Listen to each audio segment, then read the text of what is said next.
تھا کہ انگریزی کے الفاظ جیسے ایپ اور کیپشن ہے، اس کو اردو میں ہم کس طرح استعمال کریں، تو اس کے جواب میں ثاقب یہ کہتے ہیں کہ میرا ایپ ڈیلیٹ ہو گیا، مذکر ہے، کوئی نہیں کہے گا ڈیلیٹ ہو گئی، لیکن حقیقت یہ ہے کہ بہت سارے لوگ کہیں گے ڈیلیٹ ہو گئی اور کہیں گے میری ایپ، نئی ایپ۔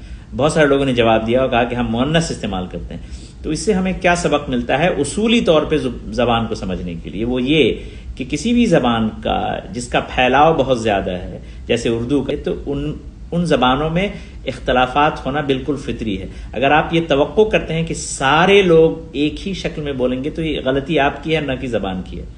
اور دوسری بات یہ کہ اس سے ہمیں ایک اور چیز سمجھنے کو ملتی ہے، لسانیات میں ہم کہتے ہیں یونیفارمیٹیرین پرنسپل، یعنی جو چیزیں آج زبان میں ہو رہی ہیں، جیسے ایپ میں جو اختلاف نظر آتے ہیں، وہی اصول پرانے الفاظ پہ بھی لگایا جا سکتا ہے، ان کا اطلاق وہاں بھی ہوگا۔